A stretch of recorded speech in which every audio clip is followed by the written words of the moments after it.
Oi gente, sejam bem-vindos de volta a mais um vídeo aqui no Super Acadêmico.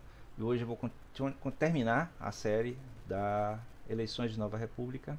Não se esqueça de se inscrever no canal, dar like no vídeo e dar uma olhada aí também no meu novo livro, Dinocracia 2, A Utopia Ameaçada.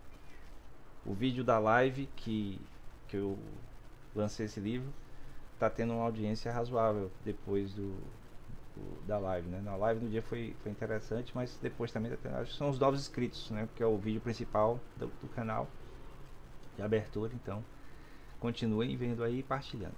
Então hoje eu vou concluir essa série falando da transição do governo Temer para o atual presidente e todos os processos envolvidos com a eleição e o governo, né? Chegando na tragédia do governo atual, especialmente com relação à pandemia. Então, como eu falei no último vídeo, o Temer, ao assumir o poder, ele se compromete, digamos assim, com um processo de transição, né, de ajuste, e, ao meu ver, né, meio que fica marcado muito não por ele mesmo, né, mas muito mais pelos efeitos do processo que vinha se acentuando de polarização no país. Então ele lançou como sucessor dele, inclusive ele podia se candidatar se quisesse à reeleição, mas não havia popularidade suficiente para uma candidatura do Temer. Ele lançou como candidato do partido dele o banqueiro, né, o Henrique Meirelles, que de popularidade não tem nada assim popular, não sabe nem lidar muito direito com o povo, dá para ver pela campanha. Mas, né, é um banqueiro respeitado, né, inclusive ele fez parte do governo Lula também. Mas a polarização realmente se acentuou entre o PT novamente, né, o PT lançou primeiro o ex-presidente Lula como candidato em 2018, sendo que ele tinha sido condenado e foi levado para um encarceramento na sede da Polícia Federal em Curitiba, não sei exatamente quando, 2018, mas em algum momento de 2018. Mas a candidatura foi mantida, já que judicialmente estava se tentando anular a condenação. Então, se conseguisse anular a condenação, ele poderia se manter candidato. Então, eles, até o último dia de oficialização da candidatura, ele se manteve como pré-candidato, como candidato, não sei exatamente como foi o procedimento. E do outro lado, né, vinha digamos assim, uma tentativa de ascender um novo candidato que pudesse ser contrário ao PT e ao Lula.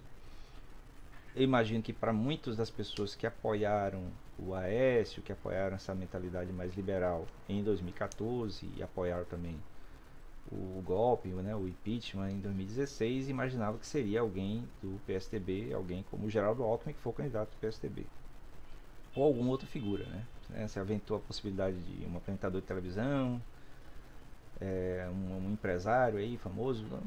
Mas quem acabou ascendendo foi justamente a figura meio caricata, né, do atual presidente. Desculpe se eu não menciono o nome, principalmente para não dar audiência para ele de maneira alguma. Mas é uma figura caricata porque ele surgiu, digamos assim, através, especialmente das mídias sociais, mas também da mídia normal, né, dando entrevistas que eram apresentadas como cômicas, né, em programas de televisão. Cômica porque ele falava coisas de natureza homofóbica, de natureza misógina, de natureza racista, e era tratado comicamente, mas no entanto essa mentalidade, né, que vai meio na contramão da modernidade, do mundo contemporâneo, acabou achando eco, né, em muitas pessoas de fora. Pessoas comuns viam aquilo ali como sendo uma coisa boa, né, uma coisa boa pegar e dizer que não aceitaria um filho gay, que as mulheres têm que ser submissas, esse tipo de mentalidade que infelizmente demonstrou ter bastante presença no Brasil ainda. Chama de conservadorismo, mas não é conservadorismo não, normalmente é hipocrisia mesmo. e que ascendeu com uma mentalidade neofascista, né, com a cara neofascista, e que muita gente se identificou, né? Infelizmente muita gente se identificou com isso aí, pelo discurso da anticorrupção, anticomunismo, anti não sei o que lá, é tanta coisa supostamente valorada como importante no mundo civilizado, né? Direitos humanos, né? Direitos das mulheres, direitos das crianças, direitos das diferenças, todas as coisas que aí esse pessoal se apresentou como conservadores porque são anti essas coisas. Aí esse eco gerado mais o próprio antipetismo, né, que se juntou, né, que vinha se juntando desde 2012, 2013 com as jornadas de julho, 2014 com a primeira polarização entre o PT da Dilma e o PSDB do Aécio, essa coisa do vá para Cuba, essa coisa muito anacrônica, né, de como se fosse uma nova Guerra Fria, né, que se nos anos 60, né, parecia muito na moda porque existia realmente uma espécie de polarização no mundo, mas que historicamente se vê que, apesar de tudo, havia muito mais conivência das partes polarizadas, Estados Unidos e União Soviética, do que realmente uma desejo de que houvesse um confronto, justamente porque eles não queriam se destruir, eles queriam vender armas, todos os dois lados, na minha opinião, só queriam vender armas para os pequenos, né, digamos assim. Então isso aí foi se acentuando ao longo desses anos. Quando chega 2018, no processo de campanha eleitoral, havia a possibilidade ainda de ser o presidente Lula, que guardava maior popularidade, enquanto esse outro candidato que ascendeu desse ridículo cômico para algo mais sério, muito parecido inclusive com figuras como históricas, né? Figuras históricas como o Mussolini, o Hitler e até o Hugo Chávez também, apesar de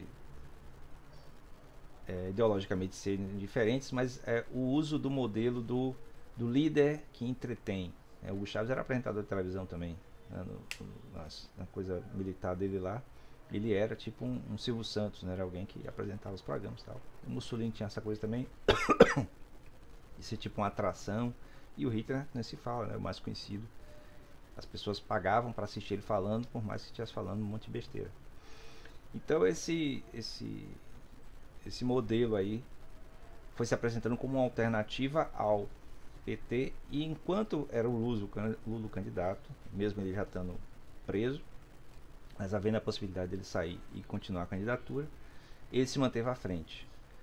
Quando ficou definitivo que ele ficaria preso e não poderia ser candidato, aí o que seria o vice dele, né, o Fernando Haddad, assumiu para ser presidente. A Manuela Dávila, que ia se candidatar por outro partido, entrou como vice dele. E aí ficou essa polarização entre o Haddad e o outro candidato. Mas aí ele passando para primeiro, porque aí a figura do Haddad não era tão popular quanto o Lula, era desconhecido praticamente, né? Foi ministro da Educação, foi prefeito de São Paulo, um professor universitário, tá? Então tem essa coisa assim. Tinha ainda o Ciro Gomes também como figura alternativa, mas essa coisa do antipetismo foi mais forte e acabou gerando essa ascensão do atual presidente, e que fez assim, acabou ele sendo eleito, sendo que, né, só de destaque a respeito do processo eleitoral, você tem o negócio do atentado contra ele, o suposto atentado contra ele, né, uma suposta facada. Eu falo suposta porque realmente não se viu sangue, né, não se viu, então ficou uma coisa assim. E posterior a isso, a ausência dele dos debates por conta, dizendo que é por conta de saúde, então não houve realmente debate após. O segundo turno foi marcado principalmente pela ausência de debate, então não houve debate nenhum entre os candidatos, o Haddad e ele.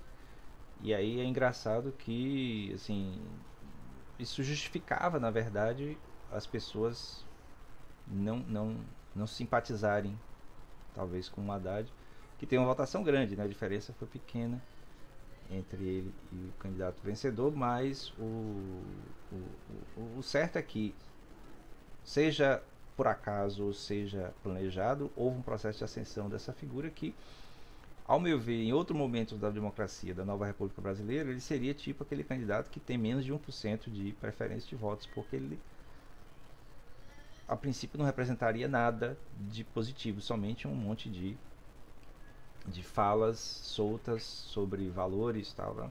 Mas, como eu falei, a geração da polarização artificial desde 2012, 2014 acabou criando essa coisa meio é, é, meio engendrada, né? Essa coisa meio fabricada de uma figura centralizadora dessas mentalidades que aparentemente sempre foram existentes, né? O Gessé Souza, né, no livro dele, Elite do Atraso, ele fala, ele constrói a ideia de que historicamente o brasileiro médio, né, especialmente a chamada classe média proto-fascista, é uma das classificações dele, traz essa mentalidade escravista de ser melhor do que o outro e aí não aceitando nenhum tipo de diferença ou divergência, que é muito a mentalidade fascista mesmo, né? Aquela coisa de não aceitar nenhum tipo de pluralidade de pensamentos. Se você não está comigo, está contra mim, então essa coisa aí foi muito forte e foi forte o suficiente para eleger ele. E aí, apesar de toda a frustração das pessoas com mentalidade mais crítica, democrática ou de esquerda mesmo, se esperava que, sei lá, alguma coisa positiva pudesse sair, né? Mas aparentemente não saiu. Realmente, eu pessoalmente não consigo ver nada de positivo. Talvez o fato de ter acontecido a pandemia entre 2020 e 2021, né, que ainda existe o perigo, mas de qualquer jeito foi né, solucionado a revelia inclusive da própria vontade desse governo. Talvez tenha piorado ainda mais a situação das pessoas, né, nas questões econômicas, mas de fato dá para notar que houve um trabalho do atual governo meio que a favor do vírus. É como se o vírus tivesse trazido oportunidade de negócios para poucas pessoas, né? Então você tem um ministro da economia que investe em cemitérios, investe em funerárias, porque começa a morrer um bocado de gente por causa da pandemia. Você tem ministro da saúde negociando vacinas por fora, com preços maiores. Então, isso aí não sou eu que estou dizendo, isso aí está nos relatos da CPI que teve, né, da Comissão Parlamentar de Inquérito, sobre a gestão da pandemia. E, assim, fatos que realmente são desconcertantes para nós como brasileiros, de ver o Brasil como sendo o segundo país com mais vítimas, né, com mais mortos na pandemia, sendo que não precisava, né, não precisava ter sido tanta gente morta e perdida, muito por conta da maneira como foi gerido, né, de negar a própria pandemia, negar a importância do vírus, ficar oficialmente receitando remédios sem efeito, como se fosse tratamento. Então, a geração de desinformação, o uso de redes sociais o tempo todo para mentir, desmentir coisas, informações, né? Então, o apoio, às vezes tácito, às vezes explícito, lá do governante do estadunidense, o Donald Trump, em relação a isso, porque era muito parecido o alinhamento, não só ideológico, mas ideológico, de crença, né? Meio que coisa meio religiosa mesmo, em que se fazia as mesmas coisas, se dizia as mesmas coisas, né? Não se deve tomar vacina porque a vacina faz mal. Aí vem os boatos que rolam na internet que a vacina causa doença, que a vacina mata e que a vacina tem chip de controle, né? É tanta idiotice que é até difícil de comentar num vídeo que fala sobre eleições e a nova República Brasileira. Mas, de fato, esses últimos 4 anos, né, 2018 agora 2022, foram terríveis para a maioria das pessoas. Para uma minoria deve ter sido bom, né? Deve ter sido bom se aproveitar da situação para lucrar mais, para poder humilhar outros, né? Então, porque meio que havia um salvo-conduto de comportamento das pessoas a respeito dessas questões que ele, como primeiro como atração de programas e na mídia social, e depois como presidente, meio que autorizava as pessoas a serem misóginos, homofóbicos, racistas, sexistas, seja lá o que for, né? E aí tem a preocupação mundial a respeito da devastação ambiental, que ficou maior, né? Tem a questão do ministro do meio ambiente tendo o nome relacionado com o tráfico de árvores cortadas da Amazônia. Então, são coisas assim que, nesse momento que a gente vive, é muito problemático a gente falar, porque a gente está muito ainda em cima. Mas, historicamente, eu imagino que as pessoas vão analisar isso aí e ver meio que, assim, imaginar como é que isso aconteceu, né? Como é que isso se deu, né? Já que a nova República Brasileira vinha caminhando até que até 2010, 2012 de uma maneira assim normal, regular, apesar de todos os problemas, as idas e vindas, né, a relação disso com a economia, né, como a política do dia a dia funciona no país, né, nos governantes, legislativo, judiciário, como é que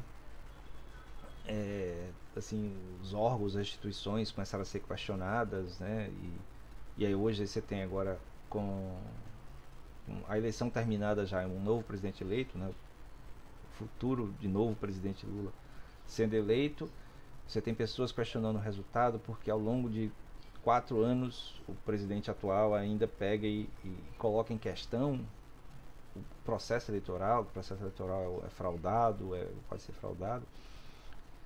E aí tem a questão da própria prisão do presidente Lula, que põe em questão o funcionamento do judiciário, já que muita gente, assim, apesar de muita gente desconfiar que houve erros no processo, ou má fé no processo, aí tem gente que ainda defende, né? Então, ao mesmo tempo, você tem o uso da máquina judiciária para fins políticos. Então, essas coisas todas causam um sério desconforto do modelo republicano, né, que estamos seguindo. Mas, de positivo, dá para tirar tudo isso que, por mais problemático que venha acontecendo as coisas desde 2016, né, 2014, 2016, não houve uma quebra dos processos institucionais. Houve o uso de processos institucionais de maneira inadequada, mas não houve uma quebra dos processos institucionais, como historicamente no Brasil aconteceu, né? Do Império para a República houve uma quebra à força, na mudança da Primeira República para a República do Getúlio Vargas também houve quebra. A própria queda do Getúlio Vargas, apesar de ter sido negociado, então houve quebra. O golpe de 1964 dos militares também houve quebra. Essas quebras institucionais é que acabam causando no longo prazo a questão da perda de confiança nas instituições, tal. Então, pelo menos até o momento, não houve isso. Então, a nova República Brasileira, ela conseguiu, apesar de todas as questões, todos os problemas, se manter institucionalmente funcionando, aprimorando as instituições, tal. Então, isso aí seria positivo, porque no momento que a gente vive, especialmente durante a pandemia, que havia oportunidade, toda oportunidade de haver quebras institucionais acabou não havendo, certo? Muito por conta das próprias instituições. Então, por exemplo, você teve a atuação dos governadores e prefeitos indo de encontro às orientações federais, justamente por notarem que era mais importante a preservação da vida das pessoas, como eleitoras que seja, do que a obediência a um chefe de Estado que estava indo contra todo o bom senso. O legislativo, por mais que houvesse uma maioria a favor do presidente em certos momentos, mas que pôde pegar e gerar, né, o auxílio emergencial para as pessoas, né, e aí as pessoas poderem sobreviver mesmo não estando trabalhando, não podendo trabalhar, já que havia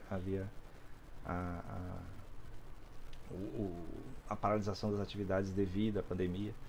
Então todas essas coisas aconteceram independente, né? Então os processos relacionados com o andamento da República Brasileira puderam andar independente de ter um presidente que meio que trabalhava contra as instituições, certo? Então isso para mim acaba sendo um saldo positivo, que dá para confiar mais nas instituições, apesar de terem indivíduos nas instituições que às vezes parecem agir contra. Mas vá lá, né? Faz parte do amadurecimento civilizacional, do amadurecimento da cidadania brasileira, que é uma coisa que tradicionalmente não há. O CIA é muito ligado muito a momentos específicos, como um processo eleitoral. Certo? Então, esse é o fim dessa série, certo? Daqui termina justamente com o atual governo.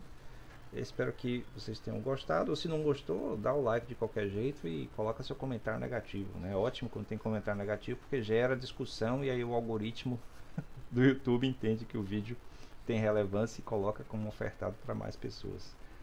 Então, não se esqueça de se inscrever no canal, dar like no vídeo, dá uma olhada aí no meu novo livro, Dinocracia 2, a Utopia Ameaçada, enquanto a parte 3 está sendo escrita. E até o próximo vídeo. Valeu!